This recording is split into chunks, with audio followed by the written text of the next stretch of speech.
Welcome, everyone, to the Mindful Moments podcast. We're so glad that you're back joining us for another season.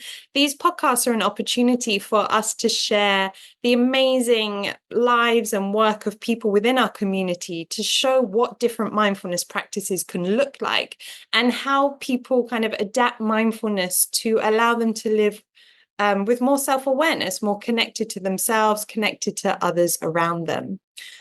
My name's Lilly. I am the founder of Mindful Sparks, and today I'm joined by Myshi Mackenzie Baker, a teacher here in Bangkok. With a Sri Lankan mother and a Scottish father, Maishi grew up in Sri Lanka before moving to Scotland at 19.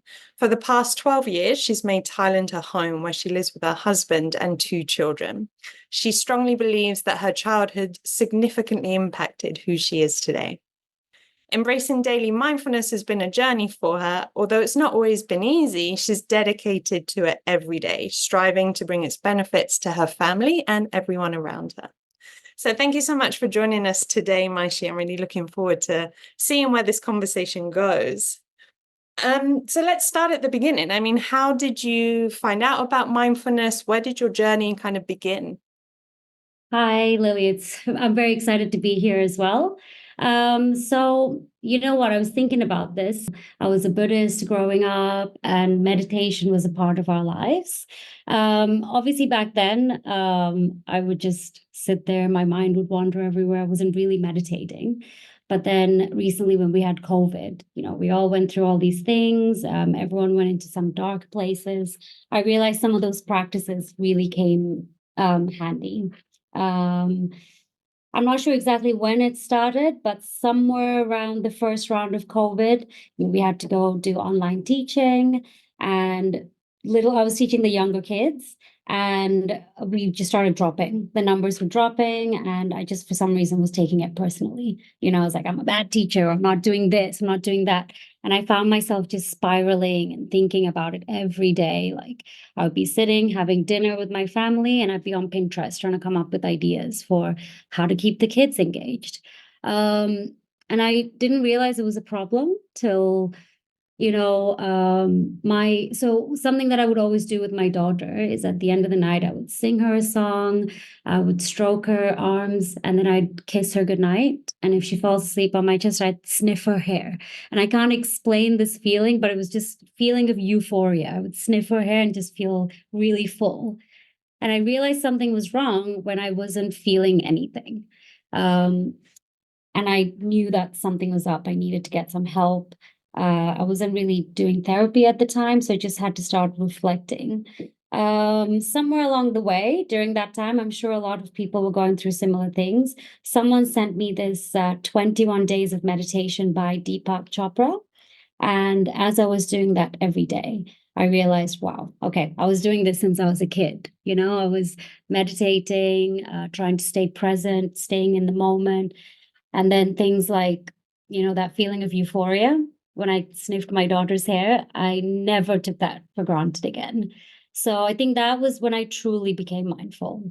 And I realized, okay, this is something that I have to do on a daily basis. So I started practicing just little things every day just to keep myself aware and be in the present. Yeah. It's a really, really powerful story. So I really appreciate you sharing that. And it's interesting to hear how there was like a tangible quality to it, in the sense, there was physical touch with your daughter, and then obviously the smell, from smelling her hair, like that led to that Yeah. emotional response.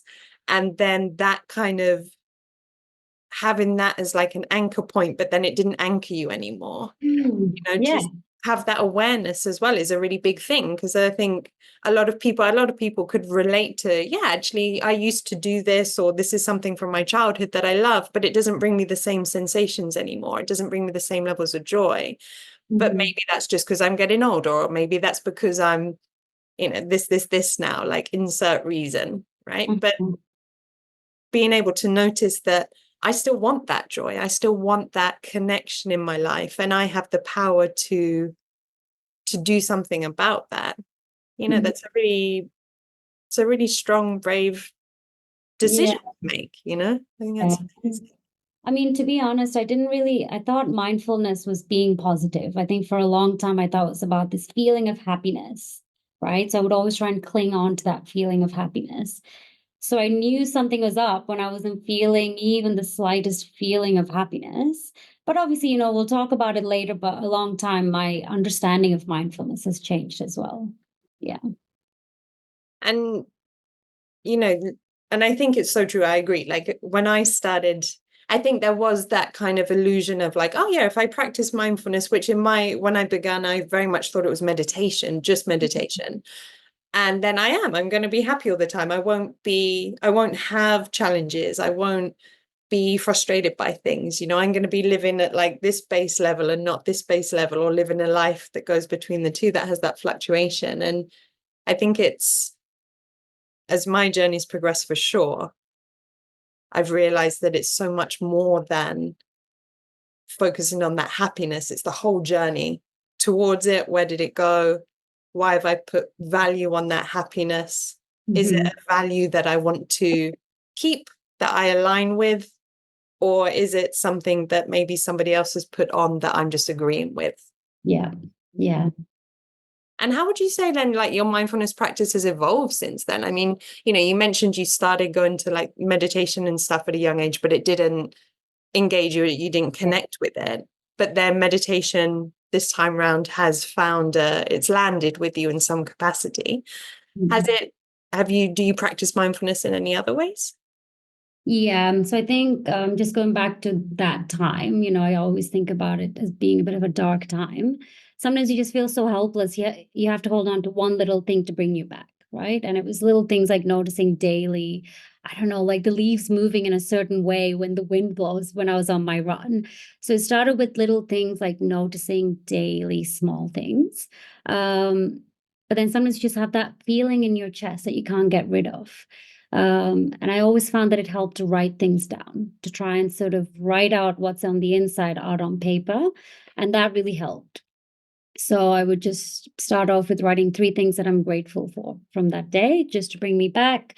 I've always been quite grateful. I think that's something that's been a superpower, but also a thing that holds me back, because I'll put up with a lot of things before I'm not grateful. But I think, as you said, it's evolved. So I don't feel like I need to write it down anymore. It's become more of a self-talk kind of practice. So I might have this uncomfortable feeling that happens quickly while I'm at work. And, I'm teaching or talking to someone, and they may have said something that's triggered me and it's given me this uncomfortable feeling. And I can't obviously sit there and write it on paper in the moment. So I'll probably just make note of it. And when I get a minute later, just try to really get to the root of it. And I think self-reflection is important. So, like I said, a feeling of discomfort is not necessarily a bad thing, but trying to figure it out. So, is this coming from me and an insecurity that I have, or could it be an insecurity that the other person had that they're putting on me? So, just trying to figure it out a little bit. It's become a bit more of a daily practice rather than ignoring uncomfortable feelings or being scared of it. Just like, something's wrong. I'm not okay just because I'm feeling uncomfortable, trying to get rid of it, just accepting it and taking it on. There was this podcast that I used to listen to quite a lot. It's this lady called Julia Christina, and she's on YouTube. And one of the things she said was when you have that feeling of discomfort, instead of being scared of it, try to be curious about it and see it as a way to get to know yourself a little bit more. And that's really helped me, I'd say. So I think I've gone from, writing and just getting my feelings out to now just a lot of self-talk and self-reflection. Some days it's just a quick one. And some days it's, more just sitting in bed for a while, trying to figure it all out. That's a Yeah. really cool example. And I love that what you were mentioning about getting curious. I think that's so important. That's one of the first things like that we teach, when we're going into schools and in our workshops, is the first bit of any kind of mindfulness practice is to really understand, to try and practice that objective point of view, which takes a long time. And there are some days we can be a little bit more objective, as in I'm annoyed, or I'm excited, I'm nervous, instead of being like, oh my gosh, I'm so annoyed because that person did this and that person did that and that wasn't right and there was a traffic jam, trying to kind of layer on all these other areas instead of just being like, okay, I'm annoyed, like where does that come from? And like you're saying, getting curious, like, is this something directly related to me, or is this something that I'm reacting to based on an experience that I've just had? Mm-hmm. And Yeah. then how can I, like you were saying, can I deal with this in the moment? Right. Obviously, that you gave such a great example. If you're having a conversation with someone and then you feel that uncomfortable sensation in your body, you can't be like, sorry, 1 second, hold that thought. Let me write that answer down. But with practice and with time, being able to go back again from put my teeth in, an objective point of view, to be able to say like, okay, this happened. This was something I noticed in my body. Maybe my breathing changed. Maybe I felt tension. Maybe I felt discomfort. Why did that happen? And Mm. can I look at that from a place of compassion to know that it's okay that I felt those emotions, or it's okay that I responded in that way because I'm human and we're complicated people, right? Yeah. And I'm curious, like, so obviously we've talked quite a bit about you. How does this translate to teaching? Like, do you have these kind of conversations or these moments with your kids that you teach, like around, like reacting or responding, or getting curious about their experiences? Yeah, 100%. I sometimes I have to stop myself from talking too much about being aware and being mindful, because I try to remember that a 6 or 7-year-old brain can't comprehend the same things that, I've spent all these years trying to figure all this stuff out. But, whenever they come to us with any small problem, a classic example is so and so said that I'm not good at this. And so I have to remind them, do you think you're not good at it? And they're like, no, I think I'm pretty good at drawing or whatever it is. I'm like, well, have to remind yourself that if you believe it, then it's not true, is it, what the other person says? And it's easier said than done, because I have to remind myself, right? Like, for so long I saw myself as the way other people saw me. And it's quite a recent thing where I've had to tell myself, okay, you got to love yourself. You got to believe you're good enough. But yeah, 100%. I have noticed that the more mindful I've become, or the more I've practiced, the more it translates to teaching and into my classroom. I feel like it has to be there now. There was a time when there was a mindfulness corner, perhaps, oh, if you're feeling uneasy, you can go there, but it's not that anymore. Like, because I don't go into a corner when I'm upset. It's in here, you got to just get techniques to deal with it. So I try to teach the kids the same techniques at their level. That's awesome. I think it's, there is an element, I think, with mindfulness when it does come to the classroom, that there can be a little bit of performative action towards, yes, we do mindfulness in our school. And by no means am I downplaying mindfulness corners. I think they're a phenomenal resource. I love them in my classroom as well. Let the kids take ownership of a space that they feel safe in, where they can go and regulate, where they can take a moment, 100%. But to say like that, just tick, that's mindfulness, I think doesn't do it justice. And it also kind of undermines the ability of what these kids can do. I think if you're giving them, like you're saying, right, you've got to obviously have a conversation at their level, use examples that they can relate to. But once you give them enough structure and framework to work around, okay, like for example, you were saying about, okay, let's turn that back on me. How do I feel about this? What do I believe? That's such a powerful question, because then once I understand what I believe and where my values are, I can then make a decision based on them, not based on somebody else's values, and how I'm going to maybe go into a conversation, or how I'm going to go into maybe some conflict or a challenge, because I know where I stand and I know myself. And it always blows my mind. Like, I'm always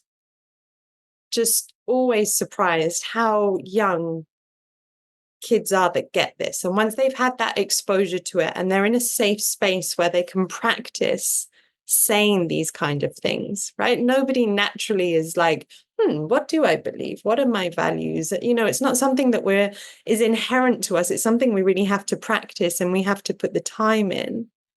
But then it does become natural. It becomes more habitual for them. And, if they're picking that up at 5, 6, 7 years old, by the time they get to our age, not like they're not going to have any problems, but they're so much more well equipped Yeah. to deal with challenges. Yeah. Sometimes I feel like I have a little mirror like next to me at all times because my daughter, she's been going through this mindfulness journey with me. And, she would have tantrums. I would help calm her down using my techniques. And now it's just got to the point where it can be a bit annoying sometimes, where she's like, I'll get frustrated on the road. And she's like, come on, mommy, you can't really control what that person is doing. What can you control? So yeah, it's nice. It's nice to actually kind of see it in something else. Right. Because with the kids, in a class, you get them for a year, you see some change, they go away. But I've had my own kid for a while now, and I've seen her evolve. Right. It's unbelievable. And have you noticed, I mean, obviously we've been talking about the classroom context, but what about the wider context of work? Have you noticed how being more self-aware, like you were saying, you mentioned earlier about, you've been working really hard to believe your version of you and how you see yourself as the truth, as opposed to what other people are putting on you or the labels that people are assigning you. Have you found that having that approach, having that increased self-awareness has changed the way like you move through like a professional working space? Yeah, 100%. And if I'm being completely honest, it's still very much a work in progress, Like I'm still learning to love myself, accept myself, but I can tell you that I'm much better than I used to be. Even if I think about current workplace, like, from when I started till now, just sometimes focusing on myself helps, like my daughter says, like things that I can't control, or people, like their actions I can't control. So how they choose to do the same thing as me, I can't control it, right? If it affects me directly, if it affects my students, of course, I'll pick a battle, I'll talk about it. But at the end of the day, I have to remind myself that it doesn't change who I am. So, trying to figure out who I am authentically and then trying to stay true to that person is a personal goal I'm currently working on. That's awesome. That's so beautiful. And, like you say, it is a work in progress, right? Because in 6 months' time, who knows what could happen in 6 months? There might be some big life changes, or, everything might just stay the same, but there will be something that's going to impact the way that you engage with yourself and others and the world around you, which might elevate, the way you see yourself, right? And I think it's a very vulnerable place to be, I'll admit. Like I'm definitely going through a similar journey, like having stepped back from teaching and in an environment where I'm like, I know what I'm doing here. Like, okay, yeah, you have new kids, you suss them out for that first kind of half term, you're kind of working out the dynamics and everything. But other than that, I'm like, I can teach maths, I can teach phonics, I can do all this. Like I have a million resources up my sleeve that I can do because I've been doing it for so long. And to step into the space of like learning to run a business has me questioning, gosh, every day, like, what am I doing? Like, just before this podcast, I actually had a meeting with my accountant. It's the first time I've ever had an accountant, the first time I've had a meeting with them. And she's like, how are you doing? And my first response was, I'm absolutely terrified for this meeting. And she's like, why? And I was like, I've never had a meeting with an accountant before, and I don't know what you want from me. I don't know if I'm going to be able to give you the information you need or answer your questions. And that's really nerve-wracking.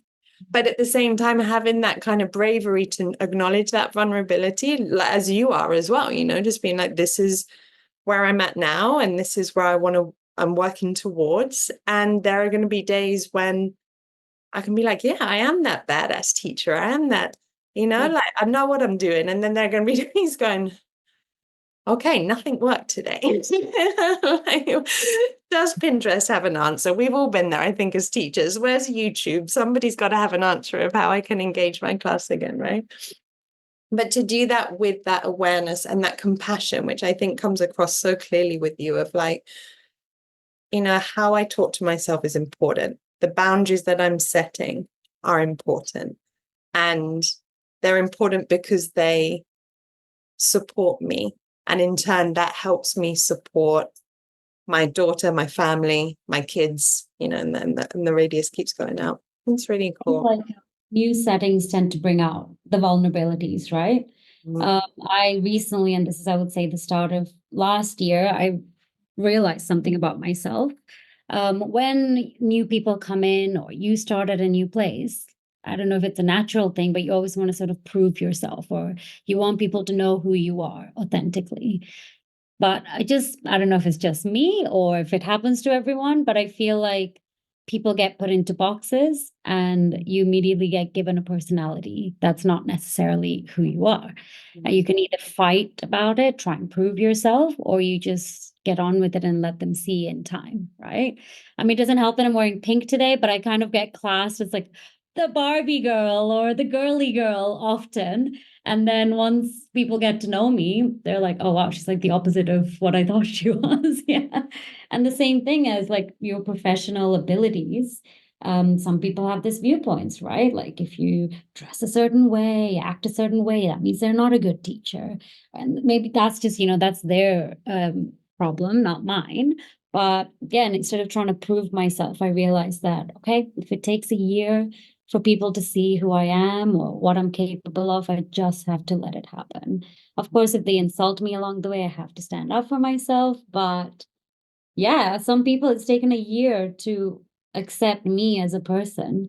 And if that's what it is, I'm okay with that, to stay true to myself, right? That's a big, powerful statement, just to say like, and I'm okay with that Mm. it's a big statement because a lot of people, myself included, there are definitely times where I struggled to put that bit on the sentence. Like, no, I still want, I want them to think this about me. I want them to think that about me. Like, what can I do to prove myself to change your opinion about me? And all the time I'm going through that, to use your words, I'm not my authentic self, right? I'm not being true to my values. And I'm sure lots of people could relate to that. Mm. And but to find that comfort in the discomfort, in a way, right? The discomfort knowing that they're viewing you in a way that isn't necessarily accurate or kind, but to be okay with that to a point. Obviously, we still need to stand up for ourselves if it's, if it's not okay. But to kind of choose where we put our energy. Do I really want to put all that time and energy into trying to change your mind? Or do I want to put that time into energy into things that bring me joy and make me feel good about myself and bring, joy to my day? Yeah. Yeah. It's not easy. Oh gosh, no. 100% agree. It's not easy. It's a constant work in progress. And there are definitely days where you're like, I am mindfulness. I'm good at this. And then there are days when you're just like, okay, I don't know who changed the tape in my head, but I have a very different narrator happening today. I can feel great 1 minute, right? Like I'll drive into work feeling great, I'm proud. I'm look at the sun shining. And then it's a different person driving home. Questioning life choices and thinking, should I be doing something else with my life right now? It's been so good chatting with you. And I really, it's been really insightful as well, like hearing your journey into mindfulness and how mindfulness shows up in your life. And I think, giving those examples of just being like, it is taking those moments to check in. What words am I using? And like, one thing I say, like older kids, but I'm like, the words in your head, they're going to be there, right? They're never going to go. But are they accurate? Are they kind? And are they helpful? Is this something that you want to continue that narrative in your head? Is this a daydream you're happy to get lost in? Because it's okay to daydream. But if this is one that's stressing you out, why are we putting our attention on that? And I think it's, just to hear you be like, yeah, there are times when sometimes I need to write it out and times when I can just quickly have a moment just to check in. And then if all else fails, we'll just remember what your daughter said. Can I control that? Good to have her around. So Right? How old is she now? She's 7. Gosh, Um, just to be there soon. Just wait till she gets a bit older in her teens. Oh See how God. it goes. Just gonna forget that. Mindfulness will be a completely different meaning then, I'm Yeah. sure. Or she'll just be this amazingly elevated human, just Let's hope for under that. control. So just to finish up this conversation, as a question we ask kind of everyone that joins our podcast, about 60% of people that come to our workshops have heard of mindfulness. They kind of know what it is, but they don't really know how to explain it, if in their own words. So how would you explain what mindfulness is? This one's tricky, I think, because obviously I don't know if there's any true answer, but um, to me, it has changed over time. But at present, I think it's all about just being aware of who I am in the place that I am in. So being mindful as a mom is very different to being mindful as a teacher or as a colleague, I think. And just trying to be grateful. I want to continue to be grateful for what I have and just appreciate the things that I have in life and just try to stay true to who I am. So being aware of my feelings and the place I'm in and accepting all the feelings, the comfortable feelings, the euphoric hair sniffing feelings, the uncomfortable feelings, just accept it all and just being aware of who I'm being in that moment. Yeah. Awesome. Awesome. Well, thank you so much. It's been so lovely to spend this time with you. And I look forward to hopefully connecting with you at some point soon in the future. And for everyone else who's watching, I hope you got something from this. Maybe something clicked for you, or it's given you something to think about, which is the purpose of these podcasts. And we look forward to seeing you at our next one. So have a lovely day, everyone. Have a lovely evening, Maishi. Thank you so much. Thanks, Lily. It's Bye. been great talking to you. Thank you.